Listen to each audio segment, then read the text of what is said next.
नमः शिवाय, जय महाकाल। हम सबको पता है कि 16 जून को गंगा दशहरा का बहुत ही प्यारा सा दिन है। मेरे पास बहुत मैसेज आए कि भैया तुलसी माता में जो हम लोग को गंगा का जल चढ़ाना है वो कितनी बार चढ़ाना है, लेकिन पड़ रहा है रविवार का दिन, तो हम कैसे चढ़ाएं और बाद में हम उसे गंगा जल का करेंगे क्या, इन सभी की बात इस वीडियो में करेंगे। अगर इस उपाय को आपने नियम के साथ कर लिया तो आपके घर में कभी धन संपदा की कमी नहीं हो सकती। हमेशा माँ लक्ष्मी का वास आपके घर में बना हुआ होगा और पूज्य गुरु जी की कथा से सुन के सारी चीजें आपको समझाऊंगा, ठीक है ना। बहुत ही ध्यान से सुनिएगा। सबसे पहले तो आप ये समझो कि जो इस बार की गंगा दशहरा है वो रविवार के दिन पड़ रहा है ना, और गंगा दशहरा के दिन माँ तुलसी की पूजा की जाती है। अब बात ये पड़ती है कि भैया रविवार के दिन तो माता तुलसी के पेड़ में हमें जल नहीं चढ़ाना चाहिए। अब इस उपाय को हम करें क्या, समझो। क्या करना है, आपके घर में माता तुलसी का पौधा होगा, आपको उनके पास में जाना है, ठीक है ना। आपको जाना है, साथ ही साथ आपको गंगा जल ले लेना। सभी के घरों में गंगा जल होगा तो गंगा जल लेना। गंगा जल को लेने के बाद में एक आपको कटोरी लेनी है। जरूरी नहीं है कि कटोरी आपको नया ही लेना है, पुराना भी जो भी आपके घर में हो साफ सुथरा होना चाहिए, है ना। फिर क्या करोगे, आप इस कटोरी को उठा करके तुलसी माता का जो पौधा होगा उनसे थोड़ी सी दूरी पर आपको उस कटोरी को यहां पे रखना होगा, है ना। आपके घर का कोई भी एक व्यक्ति, सभी को नहीं करना, आपके घर का कोई भी एक व्यक्ति गंगा जल को अपने हाथों में डाल करके और 5 बार या फिर 7 बार उस गंगा जल को अपने पूर्वजों का ध्यान करते हुए, अपने पितरों का ध्यान करते हुए और काशी विश्वनाथ महादेव, कौन से महादेव, काशी विश्वनाथ महादेव के नाम से 5 बार या 7 बार उस गंगा जल को अपने हाथों में लेकर के इस कटोरी में गिराओगे, ठीक है ना। गिरा दिया। मैं बार बार बोल रहा हूं कि सभी को करने की जरूरत नहीं है, पूरे घर में से किसी भी एक व्यक्ति को करना है ना। पूर्वजों का ध्यान करोगे, साथ ही साथ काशी विश्वनाथ महादेव का नाम लेंगे। अब ये तो गंगा जल आपका इस कटोरी में आ गया। बाद में इस गंगा जल का हम करें क्या, आपको इस गंगा जल को संभाल करके अपने घर में कहीं पे भी रख देना है। अगले दिन पड़ेगा सोमवार का दिन। सोमवार के दिन आपको तुलसी माता के पेड़ में जो गंगा जल की कटोरी थी उसको आपको वहां पे समर्पित कर देना है। यकीन मानिए कभी भी आपके घर में धन संपदा को लेकर कमी नहीं हो सकती। हमेशा मां लक्ष्मी का वास आपके घर में बना हुआ जरूर होगा, ठीक है ना। बस एक चीज का विशेष ध्यान यही रखना है कि आपको पूर्वज का ध्यान रखना है, काशी विश्वनाथ महादेव का नाम लेना होगा, ठीक है ना। करके जरूर देखिएगा, बहुत ही स्पेशल सा और बहुत ही प्यारा सा ये उपाय था, हम सबको करना चाहिए, ठीक। तो पहले उपाय की हमने बात कर ली है।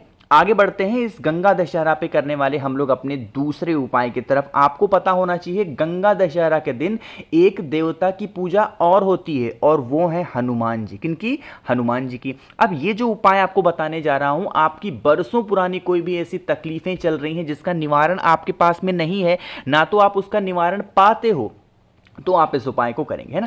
जैसे मानिए कि आपके घर का कोई ऐसा व्यक्ति है ना जो बहुत टेंशन में, बहुत डिप्रेशन में, बहुत ज्यादा परेशान रहता है, या फिर वो गलत दिशा में चला गया है, नशा करता है, अपशब्द भाषा का इस्तेमाल करता है। आपको इस तरीके से लेना होगा काला धागा, है ना। मार्केट जाना, कोई सा भी काला धागा खरीदोगे। खरीदोगे कितना, जो व्यक्ति परेशान है उसके हाइट के बराबर काला धागा लेंगे और लेने के बाद में एक नारियल लेंगे। नारियल कौन सा लोगे, जूट वाला नारियल लेना जिसके अंदर पानी हो। ऐसे हिला करके देखना, उसके अंदर पानी होगा, पानी वाला नारियल लेंगे। जो काला धागा उम्र के बराबर आपने ले रखा है उसको उसी नारियल के ऊपर आपको लपेट देना है। जितनी बार भी लपटाए उतना बार लपेट देना। लपेटने के बाद में आप इस नारियल को उठाना और आपके ही घर में बजरंगबली की फोटो मूर्ति प्रतिमा होगी, उन्हीं के पास में आपको उस नारियल को रख देना है रविवार के दिन शाम के टाइम पे प्रदोष काल में, ठीक है ना। रख दिया। रखने के बाद में अगले दिन जब आप सुबह सो करके उठोगे सोमवार के दिन, फिर आप यहां पे आना, है ना, और उसके बाद में इस नारियल को उठाना। नारियल के ऊपर कुछ बूंद गंगा जल का छिड़क देना। कितना, कुछ बूंद गंगा जल का नारियल के ऊपर छिड़क देना और फिर आप इस नारियल को उठाएंगे। सोमवार के दिन सुबह 10 बजे से पहले पीपल पेड़ के नीचे जाकर के उस व्यक्ति का नाम और गोत्र बोल करके बालाजी का ध्यान करते हुए अगर इस नारियल को पीपल पेड़ के नीचे आप रख देते हो तो जो भी व्यक्ति आपके घर में बहुत दिनों से परेशान है, उसकी कोई भी ऐसी कामना है जो अधूरी रह जाती है, वो कभी भी घर से बाहर जाता है, उसका काम नहीं होता, तो आप इस उपाय को जरूर करिएगा, ठीक है ना। करके देखेंगे, स्पेशल सा था और बहुत ही प्यारा सा उपाय।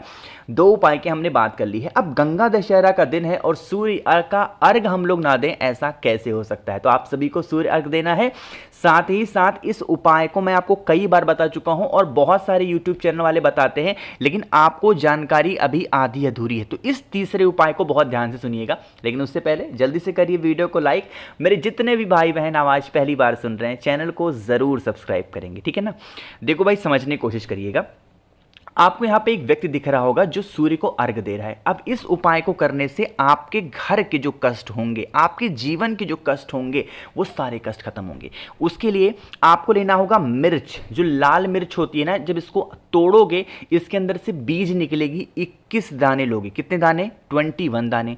अब उसको लेने के बाद में एक तांबे का ही लोटा लेना है, उसके अंदर जल भरोगे। गंगा दशहरा का दिन है तो क्या डालोगे? गंगा जल डालोगे। थोड़ा सा इसके अंदर क्या डालेंगे? आपको लाल चंदन डालना होगा। और थोड़ा सा इसमें क्या डालोगे? जो मैंने 21 दाने काले उसके दिखाए आपको लाल मिर्च के, उसके डाल देना। अगर लाल फूल मिल जाता है तो वो भी डाल दो, है ना। इतनी सारी चीज़ों को डालने के बाद में अब आपको सूर्य भगवान को अर्घ देना है। ओम सूर्याय नमः। फिर से बोल रहा हूं, ओम सूर्याय नमः। अभी वीडियो खत्म नहीं हुई, वीडियो अब यहां से शुरू होती है तीसरे उपाय की। जल तो आपने चढ़ा दिया। जल चढ़ाने के बाद में ये जो तांबे का लोटा होगा ना, इस तांबे के लोटे को धुल करके मत रखना अपने घर में। कब रखोगे? ऐसे का ऐसा ही इस तांबे के लोटे को संभाल करके अपने घर में रख देना, खाली लोटा, है ना। अगले दिन पड़ेगा, सोमवार का दिन पड़ेगा कि नहीं पड़ेगा? जब आप सुबह उठते हो या फिर जब भी आप सुबह उठते हो, बिना लोटे को धुले उसके अंदर जल को भर करके और आपके घर में जो महादेव का शिवलिंग हो उनके ऊपर अगर आप उस जल को समर्पित करते हैं तो सूर्य भगवान की जो कृपा होगी आपके ऊपर बनी होगी। आधा उपाय आप जानते हो कि सिर्फ हमें 21 जो लाल मिर्च के दाने हैं उसको अर्घ देने से हमारी इच्छा पूरी होती है, तो ये उपाय अधूरा है। जल अर्घ देने के बाद में उस लोटे को संभाल करके घर पे रखना होता है। अगले दिन सोमवार के दिन जब आप सुबह उठो, फिर उसी लोटे के अंदर जल भरो बिना लोटे को धुले, और तब महादेव के शिवलिंग के ऊपर अगर उसी लोटे से जल चढ़ा देते हैं, फिर महादेव खुश होते हैं और सूर्य देवता आपकी सारी मनोकामनाओं को पूरा करते हैं और जीवन के जो कष्ट होंगे उनको भी वो दूर कर देते हैं, ठीक है ना। करके ज़रूर देखिएगा। तो यहाँ पे हम लोगों ने अपने 3 उपाय की तो बात कर ली है।